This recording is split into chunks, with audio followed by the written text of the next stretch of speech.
Joe Bournonville, Bournonville, and I'm a member of the Cato Historical Preservation Association. It's a group of volunteers that have worked here at Cato for the last 25 years to bring some life back into the first community in Crawford County. This area was homesteaded by a group of immigrants, actually, around the year of 1854. And they built a one-room schoolhouse on this very location. And in 1869, they built the stone schoolhouse that's behind me.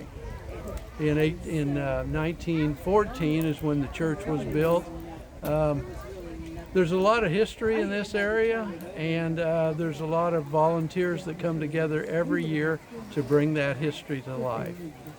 We currently invite area fourth graders. This year we have 650 area fourth graders, 300 in the morning and 350 in the afternoon, and they'll rotate between 7 different stations. So they'll have experience to witness drovers and what it was like for the cattle drivers to bring cattle up from Texas to this area, blacksmith, Civil War weaponry, and all of our presenters are area residents that volunteer their services. A little bit about the cabin. The area residents built a replica of the original cabin in the original location for the 1961 centennial. And it survived for many, many years, but fell into disrepair. And so the Cato Historical Preservation Group worked to secure funds to build this new replica that stands in the same location as the one that was built in 1961. Another neat feature here is the Stagecoach Bridge was rebuilt about, I'm going to say 10 years ago, as an Eagle Scout project by Joe Otter. Joe's dad happens to be one of the engineering professors at Pittsburgh State, so he got a little help from Dad, and the rest of the troop took the bridge completely apart and rebuilt it, hand laid up, dry stacked, as the original bridge was. And that bridge was on the stagecoach route that came from Fort Scott down to Baxter. About 2 miles from here, over in the middle of the Kelly Ranch, is what's called the Buckhorn Tavern. And that was the actual halfway point between Fort Scott and Baxter, and that's where they would change out their horses. And they'd pull in there and have a few adult cocktails and some good times, and lots of stories about that. But Gideon P. Cole was the operator of the tavern at that time, and he came all the way from New Brunswick on a covered wagon, brought his wife and 3 kids at the time, had 4 more kids while he was here, and one wife died, and he secured another one from local area residents. A lot of history in the area. It's just fun to go back and investigate. Now, Cato wasn't always in Crawford County, was it?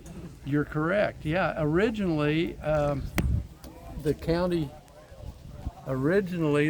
line was a mile north of here, but then they relocated the county line to its present location, which made Cato then in Crawford County. Another part of Cato, see, at one time there was like 300 people that lived in this town. Mm-hmm. And of course no roads, it was just prairie. Giant blue stem, not very many trees because the prairie fires would kill out all the deciduous trees. A lot of Native Americans in this area. In fact, this area was part of the Free Strip, and that was one of the reasons for building Fort Scott, was to actually protect the indigenous people, the Native Americans that lived here, from the squatters that were moving into this area, because This is the Osage and the Pawnee and some of the Cherokees were moved into this area as a reservation at that time. So the four people were moving out, some of the squatters, and then the Civil War came. This area is rich in history about the border wars back and forth between the Kansas and Missouri, the slave state and the free state. And some of the early movers and shakers of Crawford County lived here. Correct. Dr. Strong lived here. Dr. Strong lived here, and I believe he was the originator of part of Girard. Willery Coonrod and the Fowlers were early settlers in this area, and we go to the Coonrod Cemetery about every other year. It's located over in the middle of the next section. The Fowlers have their own cemetery. This year we'll be going 2 miles north to the Pleasant View Cemetery. And there's a lot of the area residents that have family buried there. So these are some names that are still here in Crawford County. Absolutely, absolutely, and are still active in restoring Cato. Another stop that we'll make on Saturday when we're open to the public, we'll go up to the Pleasant View Cemetery, and then we'll go about a half mile to the west. There's a stone house there that was built in probably the 1860s, 1870s, and it's a beautiful structure that's fallen into disrepair, but you can still see the strong lines and the way it was built, and the care, the craftsmanship that came from Eastern European settlers. And when was the school finally closed? It was closed. The last class was 1955-56. Okay. That was the last class. So there are still people alive in Crawford County who went to school in that Absolutely. building. And on Saturday, one of the teachers, one of the final teachers, will be here to visit with some of her former students. That's amazing. It is. It is. Just to still have that living history, still Exactly. that living memory. Yep. All right.